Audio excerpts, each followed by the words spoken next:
True believers, welcome to the All-Star Superfan podcast, the podcast that delves into the full 80-year legacy of the Man of Steel. But this week, we are swinging over to the Marvel Universe to talk all things Spider-Man. In this extra special episode, I'm delighted to be joined for the very first time by long-time listener, first-time guest, Mr. Jan Rawlings. How are you doing tonight, Jan? Excellent. Or Excelsior. Excelsior! We are unfortunately... Amazing. Spectacular. Web of. We are unfortunately not joined by Alan Burke tonight, as he is busy watching the movie we're about to talk about. But if this is your first time listening to the show, you can follow us on Facebook, Instagram, Blue Sky, and Threads at All-Star Superfan. And we heartily invite you to spin us an email or a voice message over to allstarsuperpod@gmail.com also. Plus, there is the excellent Facebook group inside the All-Star Superfan podcast. It is a predominantly Superman podcast, but we talk about a lot of other fun stuff there as well. I'm going to throw the mechanical web shooter over to you first and foremost, Jan. Tell us what... So we're talking all things Spider-Man tonight. First of all, do you want to just tell us a little bit about your history with the character? Yeah. So I know it's maybe blasphemous, as someone who's in the Facebook group and everything and who listens to your show, to say that Superman is actually not my favorite. I think the older I get, it's really like it's almost like a triangle, you know, where it's like Spider-Man, Batman, and Superman, I think, are like the three that I'm kind of always like, I don't know, Spider-Man's probably my favorite by like a little bit, and then like Superman and Batman, maybe it just alternates depending on the mood. But those are the three that I think I'm always going to be kind of in the bag for, you know, like if there's bad runs, I'll probably drop eventually, but like I'll at least be more open-minded to like always checking it out. But no, it really, because I'm 27, so I'm pretty young, so I was like the perfect age for the Raimi movies. Yeah. And then, you know, so from there, and then I read like the Lee Ditko stuff as a kid, and then kind of as I was graduating into comics, like more in kind of like middle school, high school, like Ultimate Spider-Man by Brian Bendis and Mark Bagley was like a huge touchstone for me. And I think that basically got me into collecting in general. Yeah. And then, I don't know, I was like, even though I don't like them that much anymore, but like my high school days, I was like a huge defender of the Andrew Garfield movies. I was like getting into arguments on message boards that they were actually good. And then, you know, and then now it's like that second one, it's almost like I compare it to like reading your old Facebook posts that you made like watching that second movie. I get like I know a thing or two about that, believe me. Yeah, but I don't know, like I get secondhand embarrassment watching that movie because I just remember like all the wasted hours I spent like arguing that it was actually good, and then now I'm just like, you know, but is it though? So yeah, he's always been I think my favorite, and I think he's the one that I have the most like not authority or whatever, but like I think I've read the most Spider-Man comics. Like I've read pretty much everything. I've read everything up to like maybe like 1984. Wow. And then after then I've still read most of it. I didn't read the Clone Saga, so I've not, like, there's a big gap of the Clone Saga that I've not really read. And then there's like some of that stuff around One More Day I've not read. I've never read One More Day itself. And then I've like the last 5 years I've kind of been dipping in and out, so I've not read everything. But like overall, I feel like, you know, where like, you know, Superman and Batman, like I've not read almost anything before Crisis, you know, like, so I feel like Spider-Man is the one that I think I have the most, like, you know, just like knowledge on. Like I've just read the most of the comics, so I feel like I have the most you know, not authority, but like, you know, kind of the most authority on that. Encyclopedic, yeah. No, and I totally get that, because, you know, I've mentioned a few times that with Superman and Batman, they really take time to fully form into what they would eventually be known as. Like Superman especially is very, very different when he starts out, and a lot of the kind of hallmarks of the characters, a lot of the key tropes that people love about those characters, you don't really get them straight away. With Spider-Man, you read Amazing Fantasy number 15 by Stan Lee and Steve Ditko. Most of the things you like about Spider-Man now are in that comic book. I think to the detriment of that series for a while, because I think that and Fantastic Four like are so fully formed from the jump that I think like, once Stan Lee leaves, I would say Spider-Man, like the Jerry Conway stuff is really good too, but then after that there's maybe like a good 7 years where it's just kind of spinning its wheels, because there's not it took where like Daredevil and X-Men, like those characters I think had like a second life after Stan Lee, because like other people came in and kind of redefined them into what they were largely like reimagined, and the reimagined versions are the versions we like now, like with Claremont's X-Men and Frank Miller's Daredevil. It's amazing hearing you say that you were too young to see the Raimi movies. Like I remember in the 90s when so I was introduced to Spider-Man, as most people in the 1990s were. I was introduced to Spider-Man via the Christopher Daniel Barnes animated series, which was hugely entertaining and really, really great. Now, I will add the caveat that I don't think it has aged as well as the DC shows from that era. Even as well as X-Men, I think X-Men. No, it's it really shows its age in a lot of ways. It's very cheesy. It's very, very big, broad acting performances, and some of the writing is a bit silly. And the thing that really annoys me when you try and like binge watch episodes of it now, they use the same 12 minutes of music in like every episode, and it just really starts to grate. Yeah, like all that. Whenever something shocking happens. And the constant flashbacks too drive me insane with that show. Like every 5 seconds, it's like telling you, and I'm like, no, I saw that. I watched that episode. Like I remember that. You don't have to tell me 5 times. They reuse animation, and obviously Spider-Man can't punch anyone. Now, I never knew that as a kid. I certainly never noticed that. But that was my introduction. And there was no live-action Spider-Man at that point, or so I thought. I think I remember seeing the cover for the Nicholas Hammond quote-unquote movies. They were just like episodes that were smashed together into feature-length movies that they put out on video. I remember seeing the covers of those and thinking, how did they even do that in live action? How is that possible? Like with Superman, you put a guy in front of a screen and you have him put his arms up, fair enough, and you do wires and stuff. With Spider-Man, it's like he has to swing from buildings. Like, how do they even film that? I know. And I remember being so fascinated by it. I never saw those until years later, but yeah, I remember the hype for the Raimi movies. I remember this is all like not pre-internet, but pre everybody being online all the time.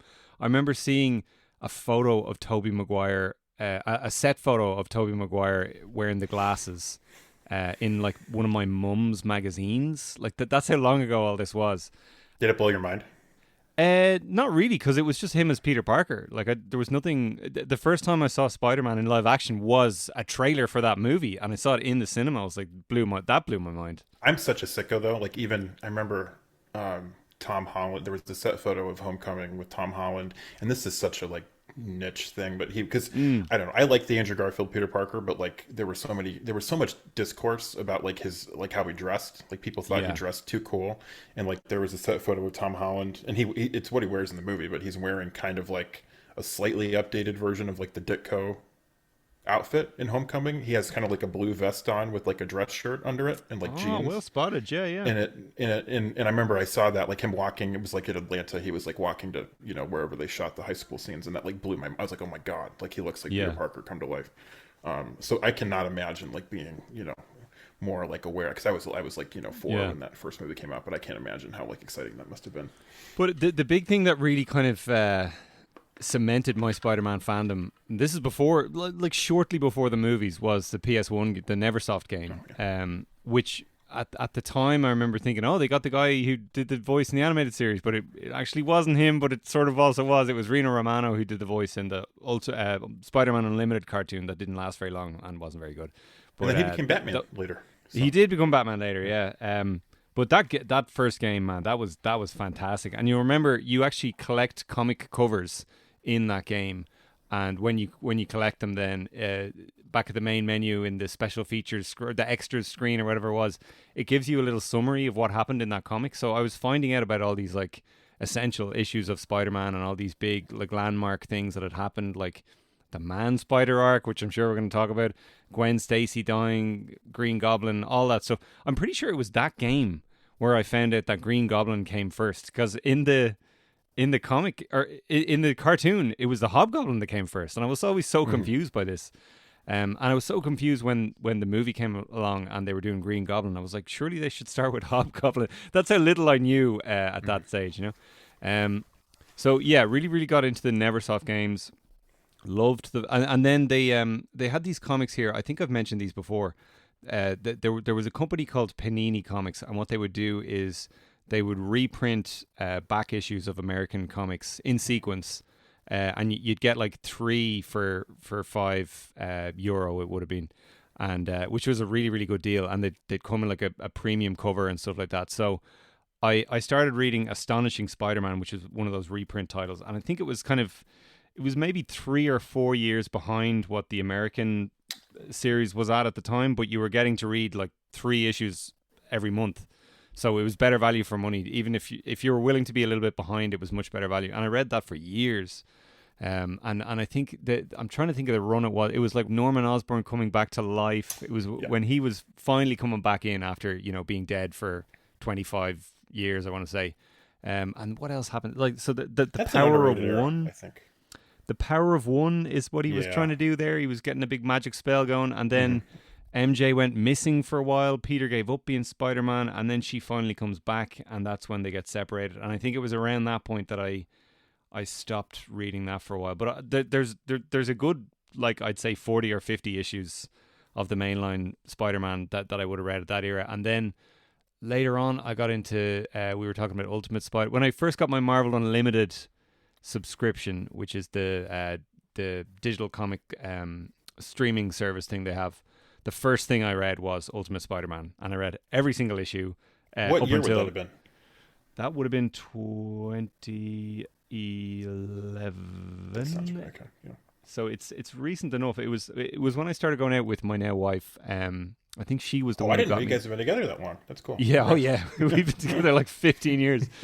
But she got me a subscription to Marvel Unlimited, and the first thing I read was Ultimate Spider-Man and the Superior Spider-Man arc. I read that in full as well, and then I'm trying to think what else I've read over I've read the Spider-Verse stuff, the actual original arc. I've read like bits of. I've read the full Lee and Ditko run from the 60s. I think I've read up as far as like midway through the John Romita stuff, and then I've read dribs and drabs after that into the 90s. I read like Maximum Carnage because one of my friends had the trade paperback. Craven's Last Hunt I've read. I read the symbiote arc, which will probably come up. So I've read like a ton of Spider. I've definitely not read as much as you, but I've read a ton. The problem for me with Spider-Man is I tend to read them once and I don't really return to them as much because it's so much more of a serialized style.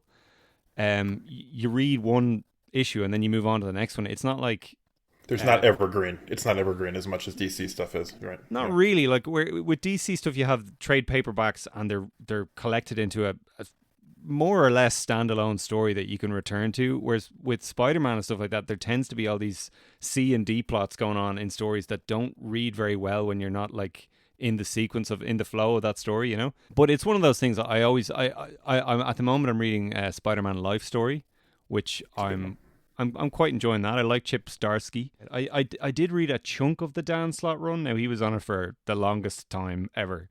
I read a chunk of the like Parker Industries era, and then was it Chip Zdarsky who was doing Spectacular Spider-Man around that time as well? He was, yes, yeah. I remember that being a lot better. It's good. It's the thing that I have with him, because I like him a lot. I think he's really talented. But the things that he's interested in are like not the things I'm interested in. So like he did it with Batman too, where like his Batman run, like I think his handle of Bruce Wayne is really good, and he did like one story near the end was finally kind of what I wanted, because I like a more grounded Batman, like just a more like Batman like solving crimes kind of Batman. Absolutely. Like that's my preferred take. And he was like having Batman. Like the first arc was like, if you read this, I apologize for explaining it to you, but like it's like Bruce Wayne has created like kind of an Ultron type like computer network that turns on him and goes awry, and then Batman is like traveling the multiverse, and it was kind of I'm like, these are like pretty good comics, but like this is not really what I come to Batman for. And I have that with his Spider-Man, where I think like it's well written, it's fun, but it's kind of like not like a lot of it is like Peter goes back in time to like the Lee Ditko era and like accidentally messes up. I do remember that one, and like the older Peter is wearing one of the outfits from the animated series, and the younger one is wearing the other outfit from the animated series. Isn't that right? It is right. I think the younger one is dressed as Peter from the Spectacular Spider-Man, which I don't know if you've seen, but that's that's my favorite. I think in that one, I think is better than the '90s one. Actually, I meant to say that the Spectacular cartoon is a lot better, and it's a lot shorter as well. It's only 2 seasons, and there's a lot of stuff they couldn't do in it because of rights shenanigans and stuff. They weren't allowed to have Kingpin in it, so they did Tombstone. The thing I'll say though, and I hope you agree, the Spectacular Spider-Man cartoon, which I recommend to anyone listening, definitely check that one out. It is the best Spider-Man cartoon. It has an awful theme tune though. Oh, no, I don't agree with that. But it has a really bad theme. And the 90s one has the greatest theme tune of all time. The 90s one does have a good... See, I don't know. I was like in middle school when that Spectacular came out, so I might just be like completely incapable of giving it unbiased. Yeah, it could be an age thing. It's that real like mid 2000s kind of pop. Yeah, I know. I get it. I'm in the bag for that kind of that vibe personally. So that is a great series though, and it just really captures the feel of the Lee Ditko era and a bit of the Romita stuff as well with all the kind of and then some Ultimate. Like there's all the kind of different kids talking to each other in high school and stuff, and you get to know all the other characters. And Liz Allen and Gwen plays a big part in it, and Flash Thompson. You really get to know them all. Whereas in the 90s series, they kind of just popped up now and then. Gwen Stacy wasn't even in the 90s series. No. They really kind of like sidestepped a lot of the kind of the dark anything where a character died. They tended to not touch those storylines in the 90s show, and they just wouldn't even have those characters in it. We'll talk about that in a little while, I think. Give me your thoughts on Spider-Man Brand New Day. We'll go non-spoiler first. Yeah. I really love it. And again, it's like it could be recency bias, so I change my mind on movies a lot. So I give myself permission to say, maybe I overhyped it too much, but because I think, again, like the Spider-Man movies are good. I think my expectations were I was really excited, but I wasn't expecting it. Like last year, and you probably can relate to this. I was like, and as silly as it sounds, I'm like, I emotionally need Superman to be like a movie that I love. Oh, because I've not had a Superman movie since 1978 that I like that much. Yeah. With Spider-Man, I'm like, look, I have like 8 live action movies. I think they're all pretty good. Like the worst one is still a movie that makes me cry, Yeah. So like, I'm not, if this movie is like merely a 7 out of 10 or whatever, like I'd be perfectly accepting of that. Like I think, my expectations weren't as sky high. So maybe that helped. Like maybe I was just more kind of like able to take it in and take it on its own terms. But I don't know. It was like everything I wanted. From like the ending of No Way Home, I think it like completely lived up to it. I think it's kind of like the Insomniac game, and I think Spider-Man 2 is still my favorite of the movies, but I think the Insomniac game, we were saying, it doesn't really innovate, it just takes the best parts of all of them. Like I think this is kind of the ideal Spider-Man movie, even if it's maybe not the best one, where I think like there's a lot of like, there is like some of what worked about the Andrew Garfield movies, there's a little bit of the Raimi kind of like yearning love story. There's also like, I think what worked about Homecoming was that sort of like friendly neighborhood kind of lived in New York City. Like I think it takes all of that and kind of blends it into this like really potent mix that's really good. And we can get into, are we allowed to say spoilers? Not just yet. Okay. So I think there's a common complaint I've seen with the movie that we'll address that I think I kind of understand where people are coming from, but I also don't agree at all. And it goes back to what you were saying about how spoiled we are as Spider-Man fans, so I'll go into that later. But I think it's a great movie. I saw it. I liked it the first time.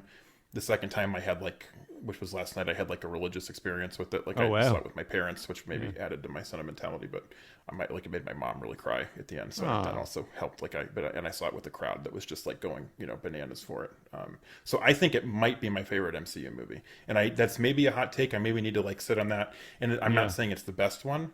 I think like Guardians 3 is probably better. I think like maybe Endgame is better, or like Winter Soldier. Like I think there's maybe ones you could say are better movies, but like Spider-Man is just the character that I like the most. So I think it's the one I see myself like going back to the most in like 10 years, I was gonna say it's comfortably the best MCU movie since Endgame, but I always forget about Guardians 3. That was pretty good. I think this was probably better, to be honest. I really enjoyed it, and my expectations were not that high either. Like as you say, there are plenty of great Spider-Man movies. The MCU has been on a bit of a downturn for a while, and although can I say, and maybe you might not agree with me, I think the MCU, and I was the most negative on the MCU like 2 years ago. Like I think 2021 through 2024 is like one of their worst, like a pretty awful run of movies. Where like even like I like No Way Home, I like Guardians 3.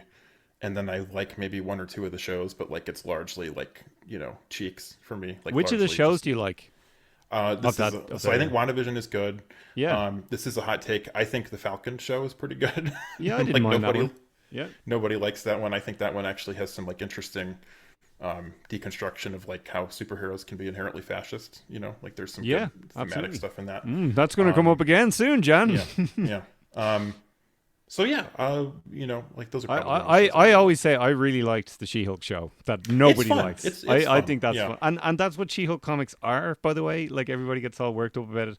If you read the John Byrne run of She-Hulk, that's what it is. I will say the white guy, the creepy white guy that's like hitting on her doing the Wakanda Yeah. Forever thing is like the best joke in the MCU. Like that is like a laugh out loud scene for me. I don't know if you I know think what I'm talking about. that show is great. I really liked Miss Marvel to start, and then I thought I agree. Yeah, it got fell really off for me. bogged down in its story arc, and it just went nowhere. I felt, but the character and the setup and the world and the family and all were really, really lovely. I was quite fond of that. I thought Falcon and Winter Soldier was fine. I thought WandaVision started so strong and then kind of Ended petered kind out of by weak, the end. but yeah. But yeah, I was quite fond of those. I thought Thunderbolts was grand. I know everybody That's loved what- it. I thought it was just like it was a step in the right direction, but still not great. I thought. But no, I was going to say that I think Thunderbolts, Fantastic Four, because I think I'm higher on Thunderbolts than you. I really like that. Yeah. And I really liked Fantastic Four, even if it has. I still some haven't seen problems, it. but Yeah. it's, I don't know. I mean, I think it's really good.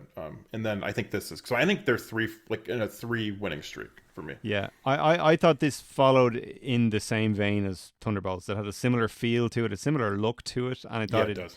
It was another step in the right direction. I thought this was really, really strong, and it was the first time I found myself kind of excited to see where they go next. And judging by the box office, I think hopefully they will continue in this kind of style and vein, and they're not going to go, okay, let's completely rethink it for the next one. I text my brother afterwards. I was like, it just feels great to see Spider-Man fighting crimes again. Mm-hmm. Like, it's ridiculous that has to be a thing that we like yearn for, but it's the same problem in Batman and definitely Superman, where it's like, I just want to see them fight some crimes. I know. And he that's why fights I'm telling you a lot of crimes in this one. That scene that they cut out of Far From Home, where it's like Yeah, this wonderful definitely. action scene of him stopping like some, mob guys. And I'm just like, why did they cut that out? Like, Yeah. so. Yeah. It's too often a thing in these MCU movies where they're kind of just like a strike force. They're kind of more soldiers than superheroes. Whereas in this, he's going around fighting crimes. He's working with the cops. My co-host Alan isn't here today.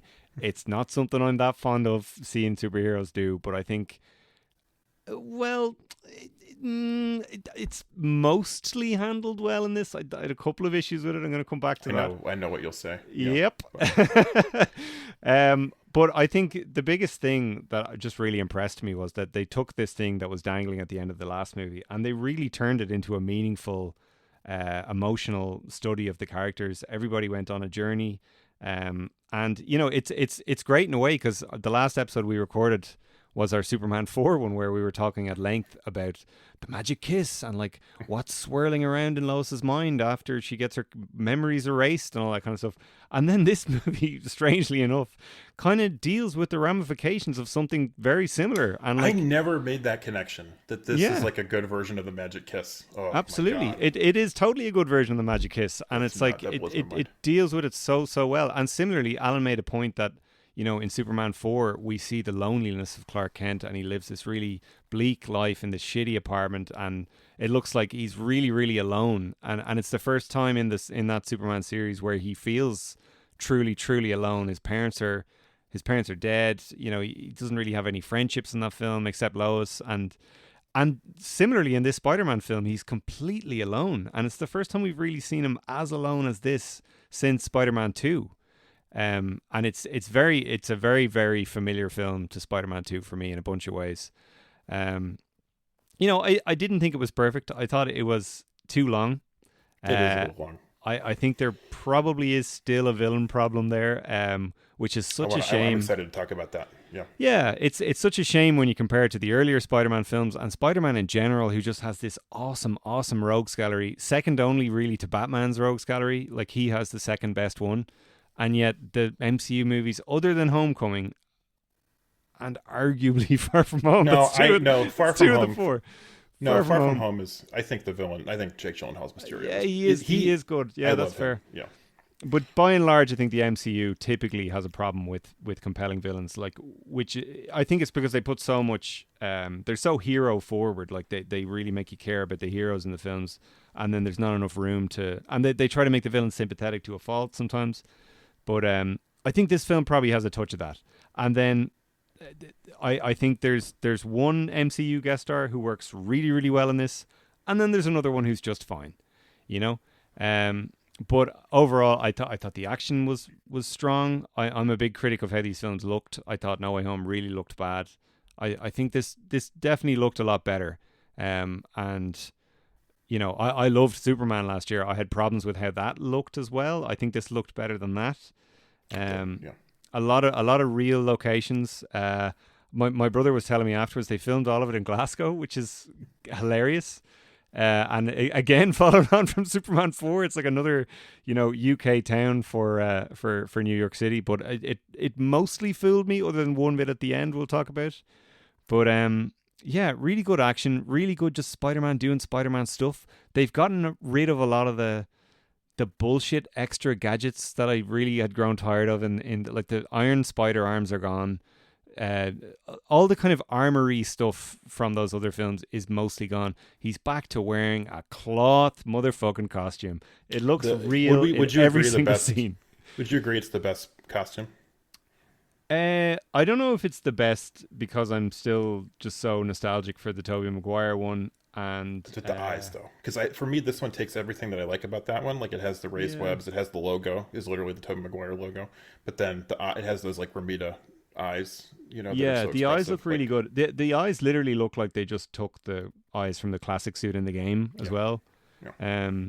I don't know how I feel about the logo. I think the Tobey Maguire logo is better. But it's definitely up there. I just like the look of it. It just, the fact that it looks like a guy in a costume that a cosplayer could make right now, this second, and it always looks real. Other than a couple of scenes where it acceptably looks like CGI, compared to the earlier films where you were never sure if you were looking at a cartoon or not. I think it looks pretty good in having watched Homecoming again on 4K. Yeah. Like, I think it looks good in Homecoming. I think maybe the second and third are where that starts to come in, where that doesn't look as good. That thing they do where they're ironing out the creases in CGI. Why are we doing that, guys? The only thing, and again, not to just defend that movie against any criticism, the only reason I will defend that is, like, at least it's like diegetic, where like it's supposed to be a thing that he hits a button on, and it like like you can say like, is that kind of, you know, annoying or whatever, but like at least there's a reason in the universe. But yeah, I get what you mean.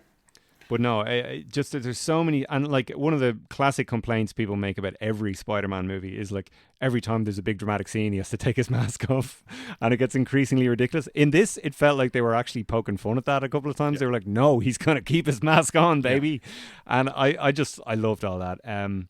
I had a couple of like, you know, they were minor criticisms coming out of the movie, and the more they sit with me, they've kind of grown legs a little bit, is all I'll say. But by and large, this is absolutely, you know, it's not near the top of my list, only because I think the two Spider-Verse movies are great, the first two Raimi movies are great, and I'm really, really fond of Homecoming. So I still rank Homecoming above this, but I it's definitely up there, and I think it's one I'm excited to go back to and watch again, which is very, very rare for me with MCU stuff in general.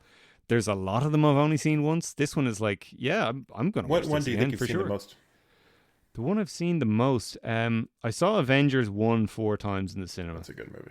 And I've seen Homecoming probably I definitely got that on Blu-ray and watched it 2 or 3 times.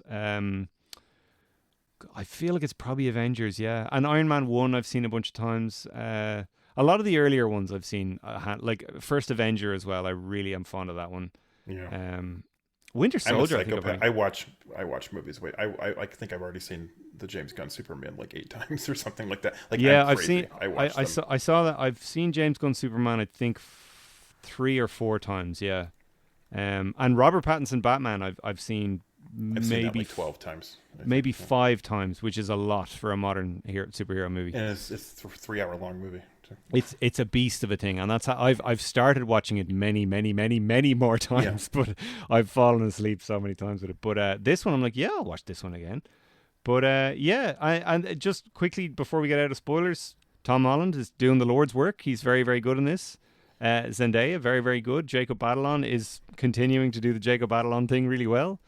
Jon Bernthal, I kind of have mixed feelings on him as the Punisher in general, but I think he served this film well. Mm-hmm. And I think you'll agree that like when Punisher shows up as a guest star in someone else's story, it just by very nature has to be a slightly adjusted characterization. Right. And in a lot of Spider-Man stories, he is kind of the butt of a joke. He's kind of a comic relief character. And I think he works really well in that capacity in this film. Do you agree? I completely agree. Yeah. Well, and I like that it like, because, you know, this is the same version as the Daredevil, from the Daredevil show, right? Yeah, It's also in the MCU.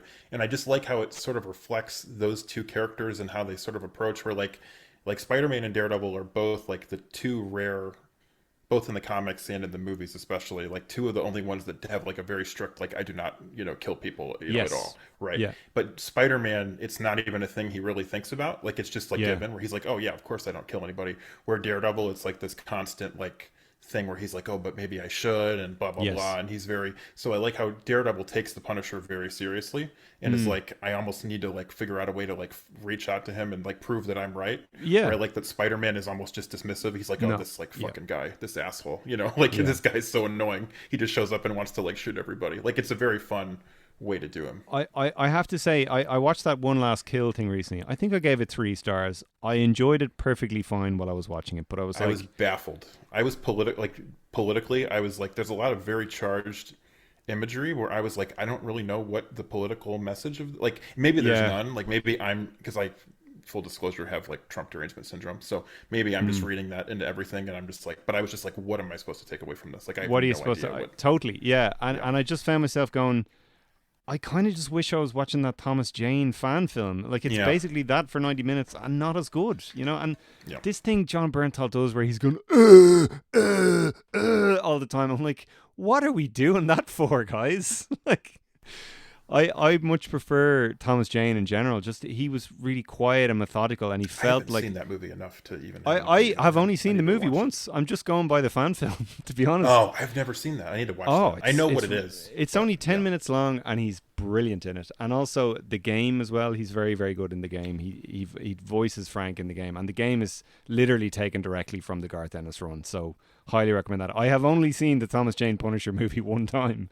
I'm basing my preference on him on the fan film and the game. But he just always played Punisher far more kind of like quiet and methodical, whereas Bernthal is just this kind of like loud, lumbering kind of ox just running through the room and grunting all the time. It just doesn't...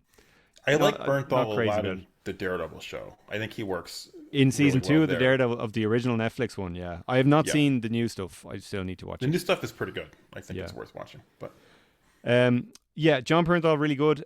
Sadie Sink, we'll get into that in spoilers in a second. Very strong. What's that actor's name? Trammer Tillman, is that his name? Tramell Tillman. Yeah, phoning it in a little bit, I think, but perfectly good. Yeah. What's your thoughts on Mark Ruffalo in this? I think he's okay. I don't think he is bad. I think he and Tom Holland have actually really fun. I think the bit where he's like, if you see me without this, you know, run, and then he goes like, roar, and like, you know, Tom Holland seems to like genuinely really laugh. Like, I think they have a fun bit back and forth. But he does feel a little bit phoned, you know, like you could tell he's like, okay, what am I filming? Spider-Man? Like, okay, you know. Am I? It's like Gwyneth Paltrow. Was I in Spider-Man? Yeah, I think that. He'll be like.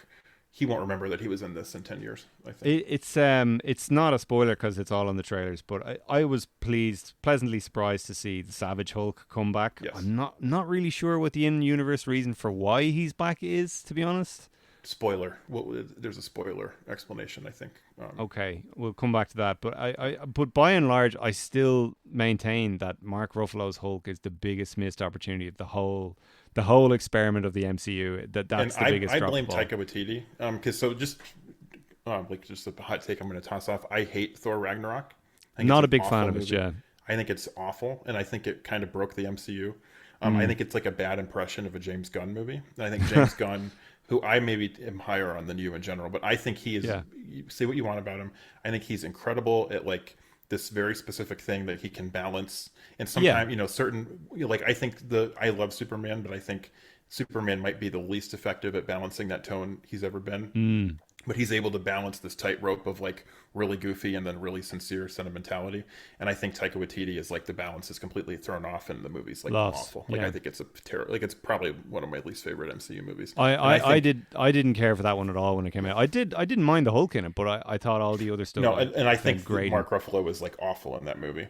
And I think since that movie, he's just been. I like him in Endgame. Actually, I think he's good at Endgame. He's not really the Hulk. He's almost like Beast from the X-Men in that movie, but he's like really good for that kind of like big smart guy take on the character. But like I think Bruce Banner, they have no idea who he is anymore. Like they've just lost the plot and what his personality is supposed to be, and he's like a different guy project to project. I hate to say it because the guy is who he is, and we've all read the articles and the interviews, but Joss Whedon gave me the best Hulk in those movies. Like, no, he's incredible in the first Avengers. So movie. Good in the first Avengers, and there's a lot of strong stuff in Age of Ultron as well. And I just wish we could get that. Age of Ultron is underrated, I think. Yeah, but yeah, the line he has in First Avengers, which I think may have been constructed as a joke, but just takes on all these other kind of dimensions.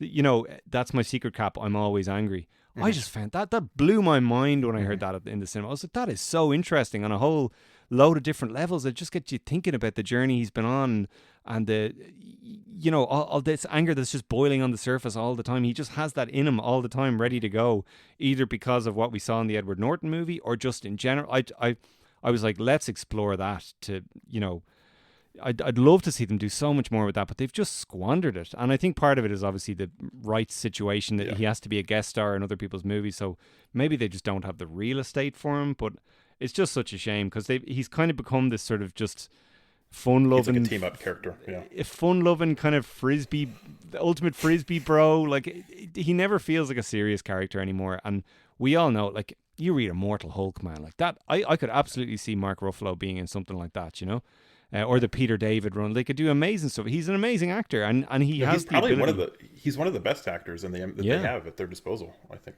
But he's just here for the cash at this stage, I think. God love him. Anyway, let's get into spoilers a little bit. So so Sadie Sink is drum roll please, Jean Grey. Right. So I want to ask you, what do you did that bother you? Only because I'm a little bit Jean Grey'd out, to be perfectly honest. We've done Jean Grey so many times now, and we've had so many scenes where she's sitting in the room and she's doing the angry telepath eyes, and everyone's like standing around shocked, like, going, "Oh, how are we going to get out of this one?" Like, I just feel like I've seen that film so many times now. I think this is the best version of that, though, we've ever gotten. I think she's already and this is not a high bar, because like Famke Janssen, God bless her, good actress, has good chemistry with James Marsden and Hugh Jackman. Not particularly compelling Jean Grey in those movies, not given anything to do. Sophie Turner, almost a non-entity in those films that she was in. Right. So I think I almost called her Sophie Turner. Sadie Sink is, I think, like immediately like the only Jean Grey that actually has like kind of a personality where I'm like, okay, I understand like this kind of like angry, kind of almost like a Rogue, like they blended her with Rogue a little bit, or even like X-23, like a little bit of that energy. It reminded me of who's the Stryker's son in X-Men 2 as well. Jason. And I kept waiting for Patrick Stewart to say, "Jason, stop it." Very reminiscent. All the stuff they were doing where she was trying to break into people's minds, and I thought that was very reminiscent to him. But do you think, because a very common criticism I've seen is, and I don't agree with it, but I also think it's worth discussing, is some people are like, so David Sims from Blank Check, which is a podcast I enjoy, who's a critic for The Atlantic, said that, the movie just becomes like an X-Men prequel, and it's just like MCU nonsense. I don't think that's... I don't think that's fair. Yeah. Because I'm like, I think she is... And so here's where I'm going to do like what you always do with Saoirse. I'm sorry, I probably mispronounced your wife's name. I don't know how to... Saoirse? Saoirse, yeah. Sear like searing pain. Saoirse, okay, great. Because you always are like, oh, here, like she's my litmus test for like with the regular people. So my friend, I was joking, I was saying like, my friend's name is Nicole. So I was saying like, for the Nicoles of the world, she has no idea who Jean Grey is whatsoever. Yeah. And I was like, did any of that Sadie Sink stuff in the third act feel like weird setup to you? And she's like, oh no, I had no idea. Like it just seemed fine. So I think like, if you're just like, it's annoying, like we have so many, like Spider-Man has so many great villains, and like it's weird that the main villain is Jean Grey. Like I get that. I think if you're just taking the movie for what it is, like I think she's perfectly fine. Like I don't Oh, think so do I think I. it's Yeah. Peter's story throughout. And also going back to Spider-Man fans being spoiled, if this was a Superman movie where it's like we've only gotten Lex Luthor and General Zod for like 40 years, I would Yeah. be more mad about it. But we've seen like Green Goblin, Doc Ock, Venom, Sandman, Shocker, Vulture. Like we've seen so many True. villains. Like Yeah. I'd argue there's not even really that many like A-list villains. They could, I guess you could do new versions of some of those guys, which I'd be fine with. But like, I don't know. I'm kind of like, you know what? Like it's the 10th one or whatever. Like sure, it's Jean Grey. Like that's fine. Like it doesn't even bother me that Yeah. much. That's So fair. I think it felt like such a small I mean, this goes to a larger maybe an issue. Going back to what we were saying earlier on about how maybe Spider-Man works better in serialized stories in general. This often the pacing of this film often felt like it was a streaming series squashed yeah, into a movie. And I think had that been the case, had this been a Spider-Man streaming series, I'd have no issue with her being the villain. And I think just it just didn't lend itself well to the pacing of a movie because there was so much they had to explore there and kind of tease out. And then, just when you think the movie's over, Spider-Man has to go back and save her from the facility. I was like, this feels like 3 episodes of a show and not a movie. That was really the main issue I had with Jean Grey. Not that it wasn't a compelling story, just that it felt, so much, maybe. so much, so much of the other stuff in the film felt small in a good way. This felt small in a bad way, I think. Yeah. Okay. But I definitely didn't feel like, oh, this is just MCU setup. No, I thought it lived well just in this film on its own. I didn't have an issue. If I had any kind of MCU issues in this, it was more the Hulk stuff.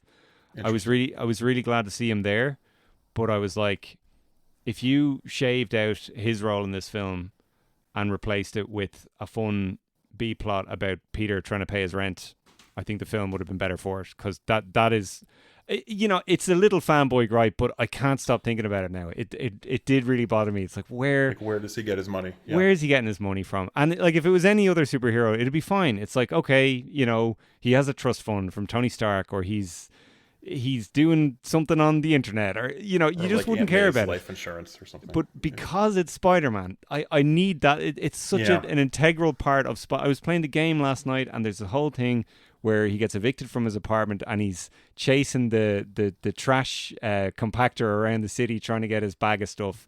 Like, it's so charming. It's such a huge part of the character. And, this movie ticked so many boxes that it's hard to even be mad at it that they didn't do that one extra thing, So I don't count it as a major gripe, but it did feel like, God, man, you kind of missed a trick there. Like, and like it would have been the perfect way for them to finally come up with a new modern take on the JJ, Peter working for JJ, which they haven't done yet. And obviously he's not a photographer here, but maybe he could be doing something else. Like in Ultimate Spider-Man, he was a computer pro, he was a web designer for the internet. There's something like that, just a cute little thing where it's like, okay, well, this is how he's paying for his Chinese takeout all the time, and his protein powder. That stuff's not in cheap, his Little Caesars pizzas.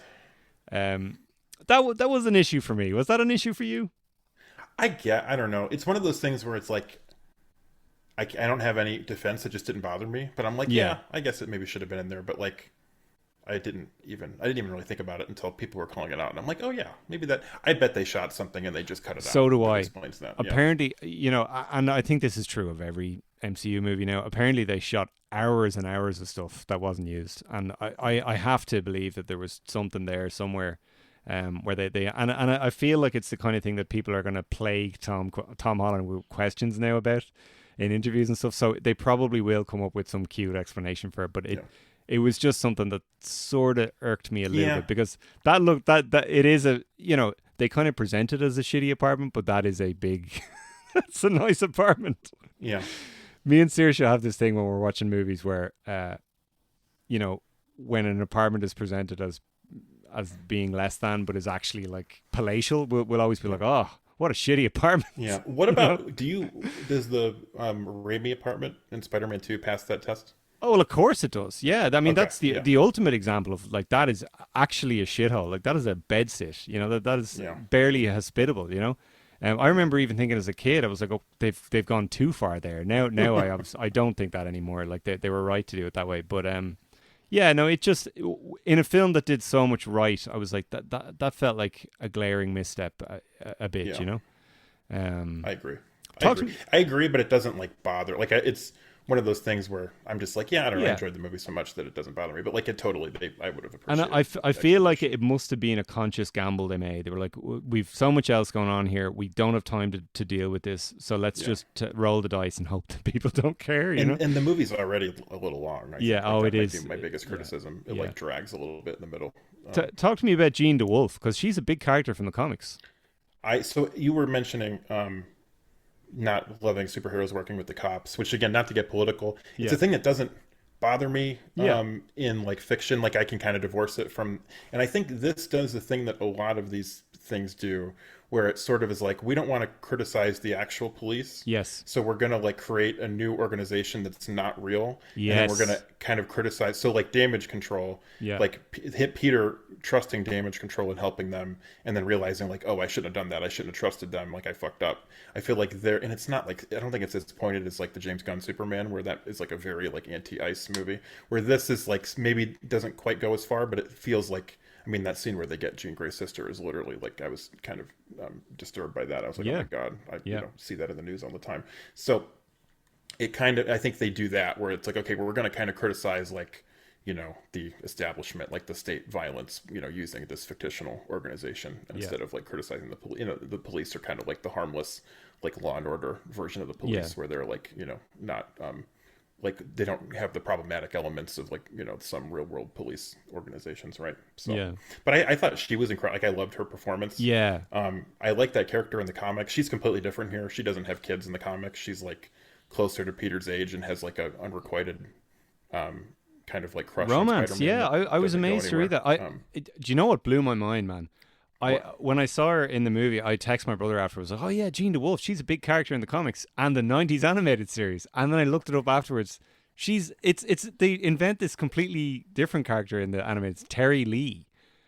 I would is Terry Lee is this character almost more like Terry Lee than it is Jane DeWolf? Like, is Terry Lee not basically Jean DeWolf, but they just changed the name because they didn't want to kill her? See, so you have to remind me, is Terry Lee like does she have a crush on Spider-Man and all that stuff? I don't think they do any of that. No, she actually has a relationship with Blade at one stage in the Oh, cartoon. that's right. Yeah. That's right. No, I'm going to say that it's almost a weird, like, snake eating its own tail, where, like, Terry Lee is the Jean DeWolf stand-in, but they changed just enough. And then, like, now this Jean DeWolf is almost Terry Lee. Terry Lee, But, yeah. so it's, like, this weird incestuous. But I I- thought she was really fun. I wish she didn't disappear for the second half, but, like, No. she kind of reminded me of, like, Gordon and the Batman. Yeah, Like, she yeah. had that kind of vibe. And I thought they had a really, even though they're barely on screen together, but she and Tom Holland have, like, great chemistry. I thought And they this were really fun. this is the thing. Like when I said I can get uncomfortable about superheroes working with the police, I think it serves a good story function.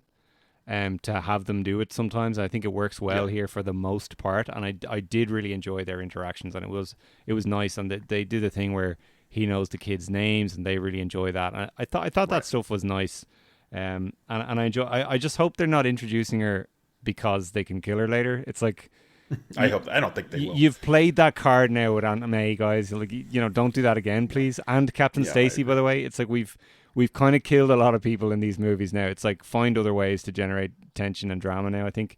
But Totally agree. maybe the biggest minor gripe I have that has grown legs. And I know what you're gonna say. something that really troubled me afterwards. There's a line where he says, "Oh yeah, I've got all the cameras in the city doing facial recognition," and she's like, "I'm gonna pretend I didn't hear that, Spidey. You scamp. That's so illegal." Yeah. And then it's just done. We finished talking about that. That is a serious problem. Like that is not cool, Spider-Man. If Lucius Fox was in this movie, he would refuse to work with you. Like, So here's one thing, because I've seen people. So this doesn't bother me that much, but I don't. I think it's valid. It's just the thing that I think in the Dark Knight, the thing that Batman goes even further than that, because Yeah. Peter in this, as far as we know, is just using like traffic cams, where Batman is literally spying on like he can literally like hack into your phone and then see like what you're doing like in the bathroom or whatever in that movie. Like it's an even because it's like this. If I remember correctly, it's like this thing where he's like we can connect to like all the like cell phones and we can just create this like 3D map of like everything Yeah. and use that. And then so I think that is like such a further like horrifying reality Yeah. where like I mean, and not even to say like, oh, only traffic cams, like it's like that's still, but that's the thing where again it's like I understand because again, Trump derangement syndrome, like Yeah. Peter Thiel, like all that stuff, like not a fan. I totally get the not liking that. I just think in this movie, I think that's more like to serve a plot function because the writers are like, how can we just get him to like find who Jean Grey is and find like Yeah. where she is quickly. Again, not I would have liked to have maybe, and like maybe you can even argue that like he's kind of so focused on being Spider-Man that like that's another example of him being a little bit like out of touch, Well, right? But I wish we talked about that more. Like maybe this is the thing. It's like fair. if we address it and if we tease it and explore it like they do in The Dark Knight and they Right. tackle it a bit, then I wouldn't have an issue with it. But it kind of felt a little bit like just a cutesy MCU moment. Like we don't, and that was a problem a lot of people had in those games. If I remember correctly, in the first one, there's this business around these cell towers or something that you have Right. to activate, and it opens up larger parts of the map. But there's something ethically dodgy about those as well. I can't really guess, remember yeah. what it was. But yeah, I had an issue with that, I have to say. It just, and like, it because it's already a little bit uncomfortable that Spider-Man is working with the cops, and then to have that line on top of it, I you're get kind it. of Yeah, going, no, I get it. now we're getting into spooky fascist territory here, and you always run that risk with superhero stuff in general. It's like it can very easy, and by the way, this is also a film where Spider-Man is teaming up with this crazed, gunslinging, fun-loving vigilante, and that's just kind of funny and silly, So it just that was just the spice that just made the dish too sour for me. No, I get it. The thing and maybe you feel this way, so if I'm not insulting you, or I don't intentionally insult you by saying this, but I saw a take on Twitter, which I should get off Twitter, but I saw a take that maybe it just like rolled my eyes, where someone was like, it's almost like they're putting this stuff in these movies to like indoctrinate the masses. And I'm like, no, I think it's just that the writers wanted a convenient way for Peter to get plot relevant information. Like, I don't think there's some conspiracy. Like, they've been doing this in these kind of things for like, 20 years.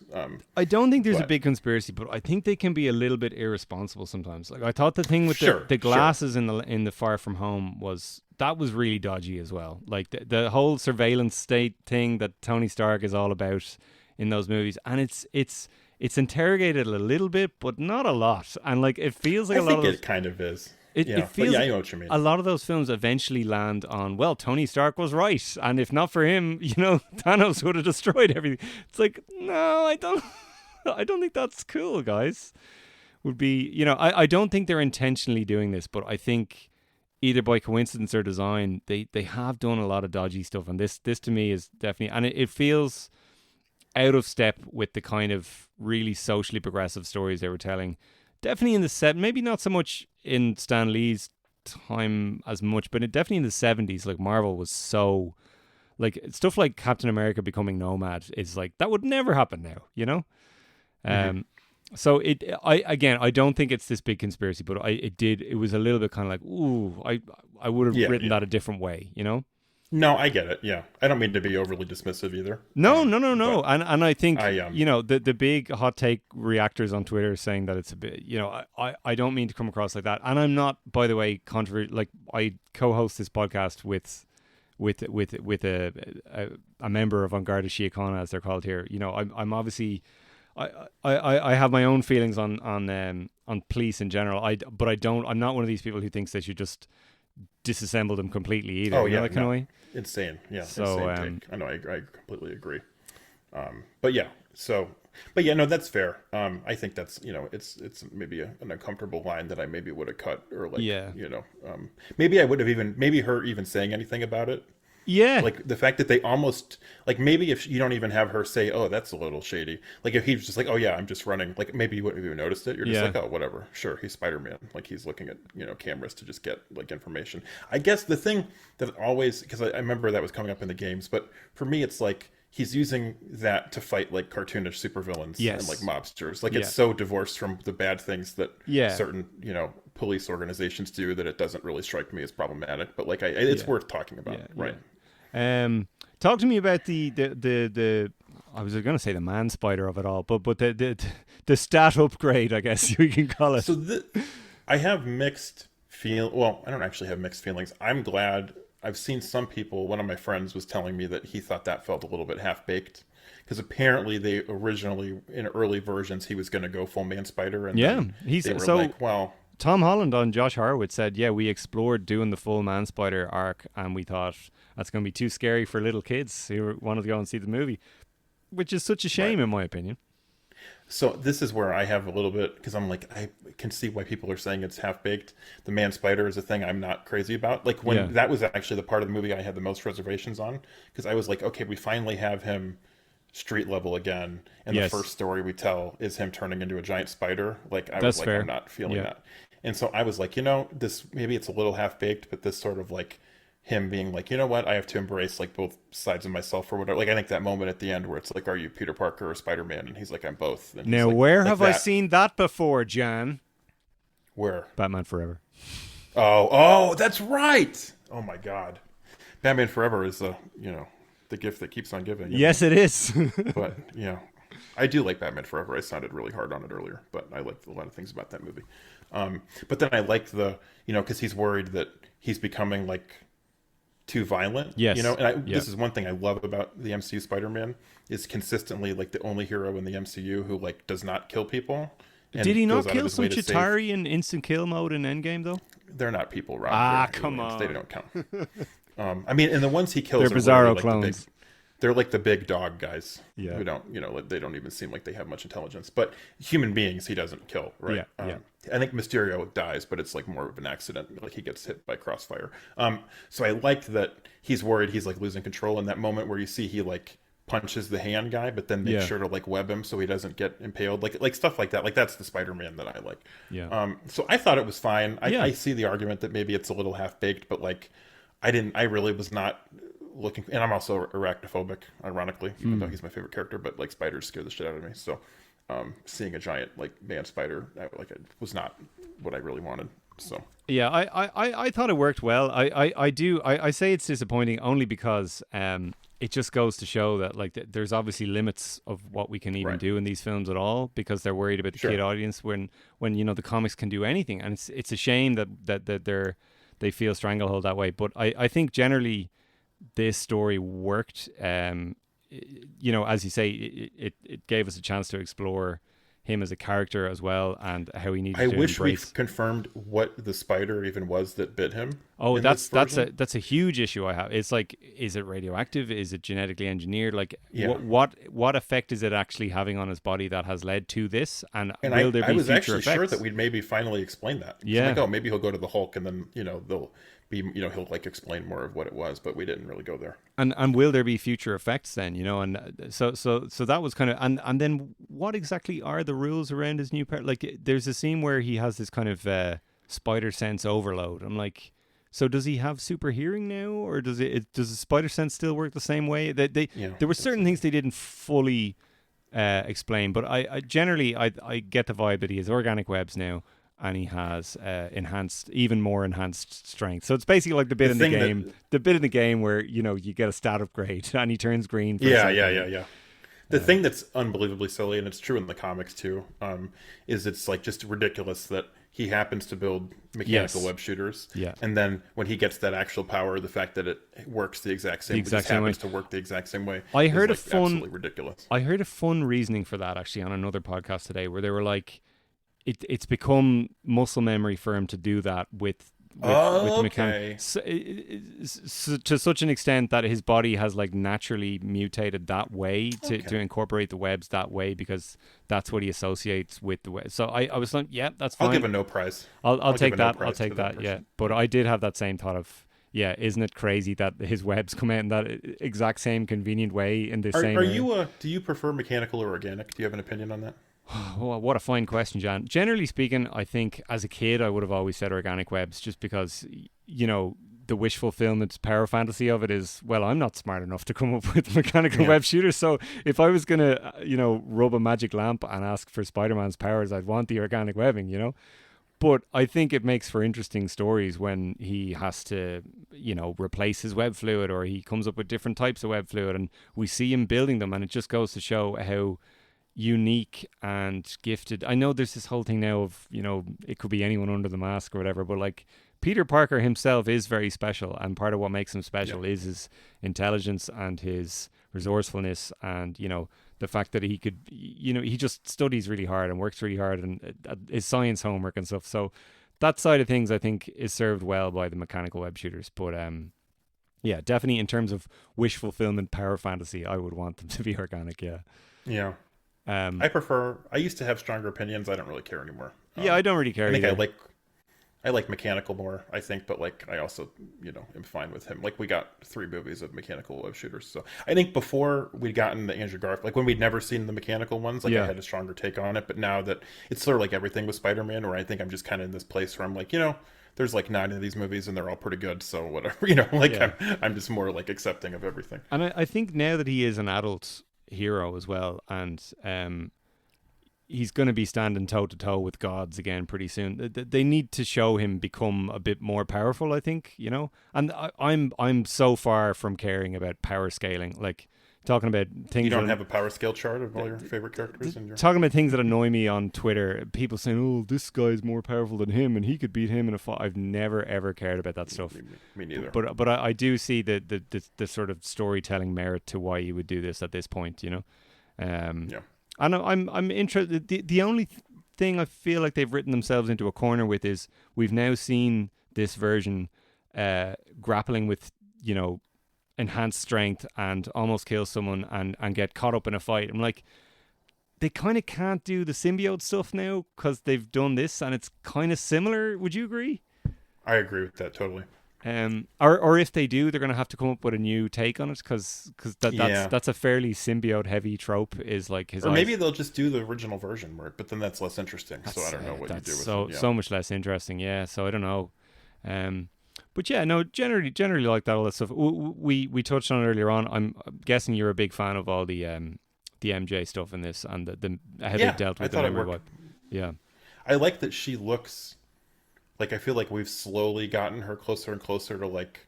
And this is another conversation that we kind of skipped over, but it's weird. It's a little annoying to me how in Homecoming it felt... And, maybe I'm, again, like, bringing politics into this, but it felt like they were like, we have Zendaya, who's obviously, like, I think half black, right? Yeah. Playing a traditionally white character. We don't want to get the backlash, so we're going to change the character so much. We're going to call her Michelle Jones. Instead of Mary Jane Watson. But then in No Way Home, it almost feels like maybe by that point Zendaya had gotten so big that they were like, you know what, like who cares? So they throw in a line where they're like, oh, her last name actually is Watson. So like that's almost more confirming, like, no, she like is actually literally this universe's version of MJ. Her name just happens to be, a little bit different. But I feel like she's gotten, like this movie, she felt the most like comics Mary Jane to me, where like there was even... like the way she looks with like the white blouse and like her hair is a little more red, I'm just like, oh my god, like she looked. That's interesting. A little bit more. Yeah. I have seen people say that they've made her more glamorous in this compared to the first two. So a little bit. Yeah, I just, can't, just a little bit. Can't really say I noticed that. I do love. I really like Zendaya in these movies, and she is unique. She's basically an original character, I think. Kind of. Which is no harm. I've always thought that as much as I like Mary Jane in the comics, I'm glad the movies have changed her character so much because it is ridiculous. Like when you think about it, it's like, oh, his wife is a supermodel and she's the hottest girl in the world and she's just this charismatic. It's no, make her more complex than that, guys. Come on. And I've always liked her character a lot in these movies. Like I like that she's like kind of the weird. She's like based on Ali Sheedy from Breakfast Club. Obviously. Oh, fun. Yeah, I can see that. And I think apparently in the original script she was more different. Like she was even more like comic book Mary Jane. Yeah. And then Zendaya and Tom Holland brought in that Challengers writer, like Justin Kurtzkiss. I don't know how you pronounce his last name. I think that's Kurtzkiss. But they brought in a screenwriter because he worked with her on Challengers. And his job was to kind of polish her stuff and make her more like the character was in the other 3 movies. Like make her a little bit like weirder. And so, but I loved all that stuff. I loved that they didn't take the easy way out. I like how, again, like with all this like manosphere like stuff and like, people are just so weird about women. Like I liked how for like the kids watching, like Peter was such like when he even was like, oh, by the way, like, you were possessed and I kissed you and I thought it was actually you. And I'm so sorry that, I wouldn't have done it if I didn't know that, or if I knew that it wasn't actually you, I wouldn't have done it. And I want, you have the right to know. Like that was really, I think, a very good moment. I liked how he took rejection so well, like he took it like a man and wasn't, weird or gross about it. Like I thought all of that was really like mature and just like well written. And I think was a good example for like all the kids that are going to watch the movie. And similarly, there's this business of Aaron, the letter that he wrote in the last movie, and he had this big speech prepared that he was going to tell her. And there's a wonderful scene where she finally discovers this letter, and she has all this information, and she's just saying to him, well, look, I'm really sorry, but I don't know you, and and he tells her that he was waiting for the right time to tell her all this stuff, and but that he decided that it was best that he just not tell her because she wouldn't be safe, and she was kind of like, well, that's not your decision to make, and I thought all of that was handled really, really well, because that is a common problem a lot of people, and it's probably why they don't do secret identity stuff as often nowadays. It's like it's just so disrespectful when you break it down. I thought they handled all that really, really well. I thought it was really, really good stuff. And then the way there's that brilliant scene. It's probably the best one of the best scenes in the movie, and it recalls the twist with Michael Keaton in Homecoming, where they have that big kiss, and she's like, "Oh, Peter, is it you?" And you think she's remembering everything, and everyone in the cinema was gasping, and then it turns out it's actually just Jean Grey, and she's taken over MJ's mind, and Peter is just heartbroken. There's a meme from Far From Home that's, I think, really funny, where it's like Peter kissing MJ at the end, and then it says like, "You're a good kisser, Peter, but you're also gullible," and then it like makes it look like she turns into Mysterio. Oh, like right. Jake Gyllenhaal, and like people are joking like, "Oh, they kind of did that in this movie." Yeah. Like that scene is weirdly similar to that meme. But that was a great that got like audible gasps both times I saw it. And again, I love that they inverted the expectation of, well, no, he can't just kiss her and it all goes back to normal. Like they used to do in the Superman movies. Like, again, it just harkening back to what I was saying earlier on. Like, this is it just it sits really nicely with the way they do that shit in the old Superman movies, I think. But then, how do you feel about at the end with Ned? Do you think Ned remembers that? Well, or do you think that's just him? This is the beautiful thing. They kind of leave it open-ended on, well, maybe true love's kiss can bring her back. Who knows? I like that. I've heard other people say that, well, Ned is kind of magic based on the last movie, and he... Oh, that's right. So maybe one of the worst parts of that movie, in my opinion. I love that movie, but him just randomly being able to do magic is really silly. So maybe because he's kind of a Doctor Strange adjacent type person, that he's like more sensitive to these spells and can overcome their whatever. Like, maybe it's that. I feel like that's a bit convoluted. I hope it's my original one, where it's just like, well, maybe there's hope after all, and maybe the memories are buried down there, like, Lois and Superman 4. I hope it's that. But yeah, this film gave me hope that they will take that stuff seriously, and they're not just going to go, back to normal in the first scene of the next movie. Jacob Batalon. Sorry, go on. Oh no, I was going to go on another tangent. So go ahead. Well, just he continues to be great in these, and he's so good. And there's people who hate that character. I don't understand. He's so like charming. Like, I know there's a prominent like voice, and I won't name him because I don't want to send any hate his way, but there's somebody who is like kind of a famous like strong disliker of the Tom Holland Spider-Mans, and he's always like, oh, like I have no like I have no reason to care about like Peter and MJ or Peter and Ned, like those relationships are so surface level. And I'm like, what are you, like, Peter and Ned is so charming, like it's so authentic to like what those kind of like nerdy friendships when you're that young feel like. Like, I have no idea what that guy's talking about. I think again, if you're going to be a fanboy nitpicker, he is Genki from the Miles Morales comics, and there is an argument to be made that Peter in these movies is kind of a hybrid of Peter and Miles, which brings up some uncomfortable conversations. But so like, if you're going to criticize anything, I guess it's that. But like, by and large, I think he's a great asset in these films, and he well, and again, you have to remember, like, after two versions of Harry Osborn who like go bad and try to kill him. Like, just how, like, the thought of like, what if he just has a goofy kid that's his best friend, like most kids like Peter Parker would probably have in the real world. Like, what if we just give him a kind of a goofy comedic relief best friend? And it's such a no-brainer that also is like never been done in any of the Peter Parker comics or anything. So I think that even though like it's uncomfortable with like, is it weird that they take like one of the unique things about Miles and like strip that away from him? Like, maybe, but like, other than that, I think it's a brilliant idea. I think as well, like, because it's a movie, he can't have an internal monologue all the time like he does in the comics and the cartoons. So there needs to be a character like that he can talk to. That's And also why in Homecoming I don't mind the AI. the that he AI, has I in was the just suit. going to say that. It's like that's Yeah. that's the purpose that serves is we can't just have him talking to himself in a scene. There needs to be someone he's talking to. So it makes sense to do. I didn't mind the AI stuff in this either. I was like, Do you know who voiced it? Naomi Watts, I think. Yep, because Yeah, she which was is in fun. Tom Holland's first movie, The Ah, very Impossible, good. Which I think and was. then she also worked with Destin Daniel Crettin in one of his movies Is that the before. one that he filmed in Ireland with John Bernthal? No. Maybe. Yeah, Oh, wait a minute. there was one No, no, film. no, no. The Impossible it has Ian McGregor in it, I think, Very instead good. of. Um, I what I liked in this one was the AI. It sort of had like like not even retro, but just like low key, like almost like do you know what a Raspberry Pi is? Like Yeah, it yeah, felt yeah. like something like really homemade. The whole AI stuff in this, it didn't feel. I've heard people complain that he has all this souped up high tech still, and it didn't feel like that. It felt like something Peter Parker would make himself.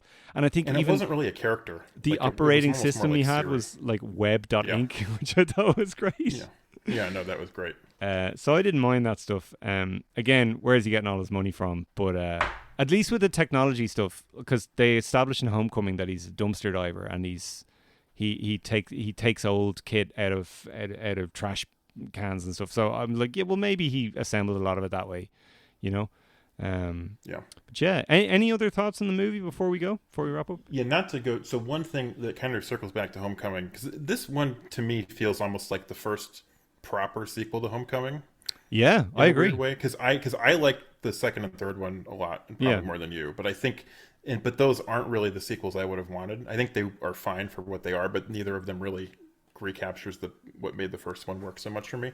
But one thing that I love about Tom Holland and Homecoming is that like you really get the sense that like Spider-Man, like he's like playing a character when he's Spider-Man. yeah, And there's these little like one of my favorite acting choices he does in Home, or maybe not even an acting choice because it was probably in the script, but there's a bit where he's like he sees the bank robbers that are in the Avengers masks and they don't see him yet, and you see him take time to figure out like what the ideal pose would be before he announces himself, and you kind of get the feeling that like he's pretending to be this like confident like Deadpool kind of guy, but even though that's not like really what he is, and that is like Peter Parker to me. Like I've always liked that about the character, and like Toby and Andrew don't quite have that. And then I think, and there's a lot of that in Homecoming where he's like Spider-Man feels like he has a personality, like like it's like yeah. a persona. And then I think Far From Home, he's not Spider-Man very much in it. And then No Way Home, like everybody knows, so he doesn't really have any reason to like act differently. So those two don't have that at all. Where I feel like this one kind of brings that back, where like Spider-Man, like there's more of him like kind of being jokey and confident and like kind of faking a confidence that he like with DeWolf, where he's kind of acting a little bit more like kind of like trying to bury his like stress or whatever, and Yeah. like pretending like he's more carefree than he actually is. Like I really liked that about his performance. And again, like I feel like he's been getting a little bit of hate lately from like people are saying he's the worst part of the Odyssey, which I've not seen yet, so maybe I would agree with that. He's not. No. But The but Odyssey's they're great like and he's good in it. He just it's not as meaty a role, I don't think, as some of the others in it. So but I think yeah. he's perfectly Um, fine in it. But he's like in like by everything I've heard in the trades and everything I've heard from like the couple friends I have that are kind of like industry adjacent, like I've heard like nothing but wonderful things about him, and just kind of I'm like he's so good, and like he's such an incredibly talented actor, and like I think we're so lucky to have him in this character play this character, and it just like bums me out that like there's he just gets like so much shade because I'm like I don't know, he seems like a nice guy, and like I think Yeah, he's good and absolutely. everything. Like, I don't know. He does seem like a nice guy, and he seems he's good to his fans. He's good to his mum and dad, and he's good to Yeah. his brothers. So, yeah, no, he does seem like a nice guy. He's a good role model, which is not something you can say of a lot of child actors. That kind of leads us on to where do you want particularly the MCU Spider-Man? Where do you want the character to go next? Be it in the crossovers and also the standalone sequels. I really only have 2 or 3 notes. I don't want any more multiverse stuff. I know we're gonna get that in Secret Wars, but like I want them to get all of that out of their system in Doomsday and Secret Wars. I don't want to bring Miles in too soon, and I feel like Tom Holland's been talking about that. I Yeah, kind of think that's him sort of angling for more money. I think it's that's almost definitely a him. bit of that. Yeah, yeah. Yeah, where he's like, "Oh, I can walk away whenever I want." Like, and this movie made so much money. But not that I don't like Miles because I do, but it's like we finally got this Peter like where I really want him, and I want to have more than one movie with him. Yes. And then I really want them to finally just be like, okay, we know everybody loves Defoe and Alfred Molina. We're gonna finally like try to take a crack at like what if Norman Osborn is in the MCU, like what would that look like, or what would Doc Ock? Because it just feels weird to me if like the only version of those characters he ever meets are from the old. Like it'd be like if Robert Pattinson's only encounter with the Joker was like a multiverse displaced Jack Nicholson or something like that. Like it's just weird to me. And I'm like, and maybe that's a fanboy nitpick, and maybe people are sick of Green Goblin. I think this movie made so much money. I think they could actually do like a poster with like, if they get some like hot actor as Norman Osborn or Doc Ock and have like the tentacle on the poster, like I think it would be it would sell. So those are like my three notes: is like no multiverse, still like wait a little bit to do Miles, and do one of the big two, either Green Goblin or Doc Ock. Yeah, I would say no multiverse, but people keep saying, oh, well, what if Tobey Maguire's in Secret Wars? I would have no issue with that if it was just him and not like a team up of multiple Spider-Men. I think that's the way to do that if they're going to do that. In terms of this, I really would like them to keep making relatively standalone Spider-Man sequels like this one felt. You can do some MCU stuff, but please make Spider-Man films first and foremost. My brother said the same thing when he saw it. He was like, I want to continue seeing films that feel like Spider-Man films and not like MCU. And in terms of Miles and stuff, I kind of would like them to do it, maybe do it like the games, where maybe in the next one they kind of introduce Miles as a minor character, and then in the third one they do a full-fledged two Spider-Mans movie. I think that'd be fine. I would like Tom Holland to keep playing the character, and I think there's no he's 30 now. He's the age Andrew Garfield was when he made Amazing Spider-Man 2. They're not going to let him go. No, after this weekend, they're not going to let him go. And the beauty of Spider-Man is like we've seen him in all stages of his life up until kind of like when I was a kid, he was married to Mary Jane, and like some of their friends had kids and stuff. Like they portrayed him as a full adult before they kind of gently suggested, well, actually, he's a bit younger than that, So I hope we see him continue to get older in the role, and like he doesn't need to go anywhere for another 10 years, as far as I'm concerned, And I'd love to see them do like him as an adult, like in his 40s. I don't see why you couldn't do that. And I think the thing I love so much about these movies is that, like rewatching Homecoming, it's like you just look at a picture of him in Homecoming or even Civil War compared to what he looks like now, and it's like you get that beautiful thing of like, oh my god, like with Daniel Radcliffe. Yes, in absolutely. Harry Potter. Yeah. Again, baggage with Harry Potter, so not talking about that, but just seeing those kids grow up, it's like just a kind of a beautiful thing, and I think we have that with this, and that's as long as he wants to do it and genuinely wants to do it, and not just for money and stuff like that, because we have seen that happen before, and as long as he continues to want to do it, I would love to see him continue in the role. And the beauty of it is now, like you have all these other versions where they can do the other stuff in the other versions. Like Spider Noir, I thought was fabulous. Like I'd love them to I need to watch that. I'd love them to do other stuff like that. I'd love them to do 2099 or Spider Gwen maybe, or something like that. I don't necessarily want to see a big multiverse team up anymore, but I like doing these, for want of a better word, Elseworld type situations with Spider-Man. I think there's a lot of avenues they can do there. So I don't have any major desire to see symbiote Spider-Man, but at the same time, you're doing a movie called Secret War. The temptation is going to be too great. So if they do it, let's come up with an interesting new way to do it, I guess. More Tom Holland, more of these solo Spider-Mans. I want to keep this director. I think Destin. Definitely. He did a fine job in this one, and you can tell.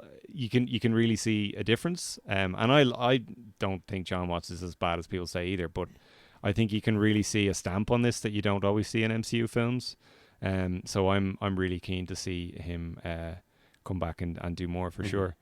But that about does it for this episode. Jan, is there anything you'd like to plug? Anything you have coming up? Any other projects you'd like to talk about, or anything you'd like to direct people to?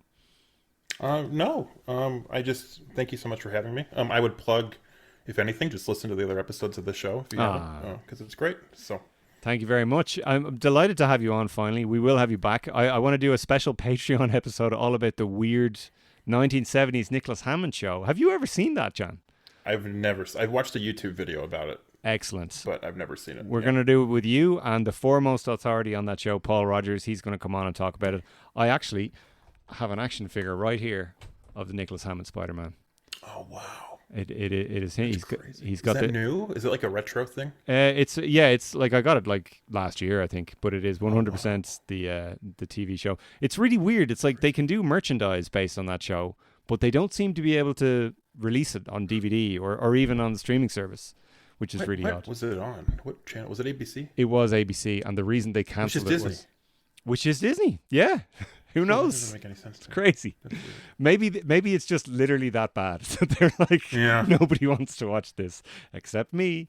But yeah, we'll talk about that soon. And don't forget, anyone listening, if this is your first time listening, you can follow the show on Facebook, Instagram, Blue Sky, and Threads at All Star Superfan. And we heartily invite you to send us an email or a voice message over at allstarsuperpod@gmail.com. So until next time, keep spinning those webs, everybody. True believers, it's your old buddy Spider-Man co-creator Stan Lee here with a big surprise. Head over to the All-Star Superfan Patreon, where you can find an extended discussion with Jan and Rob discussing their favorite Spider-Man games and movies. It's full of thrills, spills, and more laughs than you can shake a web at, and it's all yours for just $3. So what are you waiting for? Excelsior! Spider-Man, Spider-Man, does whatever a spider can. Spins a web anytime, catches thieves just like kites. Look out, here comes the Spider-Man.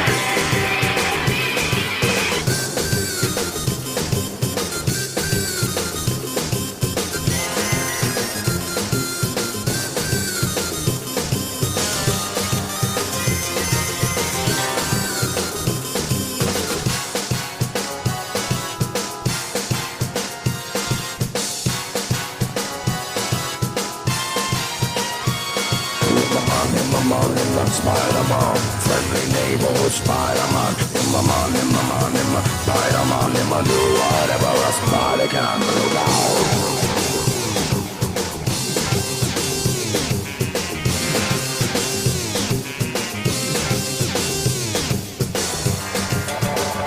Spider-Man,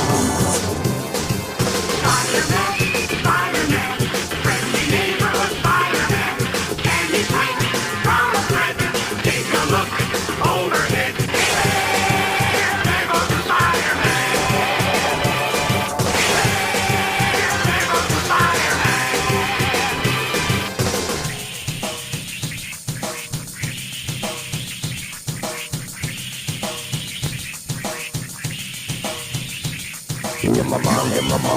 Spider-Man, friendly neighborhood Spider-Man.